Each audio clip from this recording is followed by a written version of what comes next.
നമ്മൾ കാണാൻ പോകുന്നത് 9ാമത്തെ ശ്ലോകമാണ്. ഈ ശ്ലോകത്തിൽ ദേവിയുടെ 23ാമത്തെ നാമവും 24ാമത്തെ നാമത്തിന്റെ വിശദീകരണമാണുള്ളത്.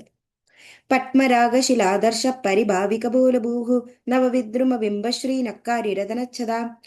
പത്മരാഗ ശിലാദർശ, പത്മരാഗത്തിൽ നിന്നുണ്ടാക്കിയ ഒരു കണ്ണാടി എങ്ങനെയാണോ ദർശിക്കുവാൻ വേണ്ടി അത്രയേറെ മേന്മയേറിയ തിളക്കത്തെ നമുക്ക് തരുന്നത്, പരിഭാവി കപോലഭുഹു, അത്രയേറെ മനോഹാരിതമായി ഇരിക്കുന്നു കപോലം, ദേവിയുടെ കവിൾത്തടങ്ങൾ.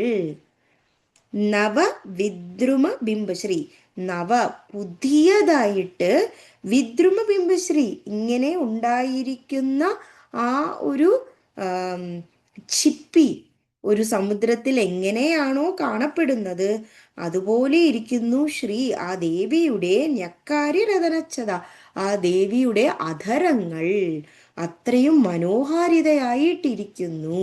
ആ മുഖത്ത് ആ കവിൾത്തടവും ചുണ്ടും അങ്ങനെ ഭംഗിയോടെ ദേവി നമുക്ക് ദർശിക്കുവാൻ കാണിച്ചു തരുന്നു. പത്മരാഗശിലാദർശ പരിഭാവിക പോലഭൂഹു നവവിദ്രുമ ബിംബശ്രീ നക്കാരി രതനച്ഛത. Thank U.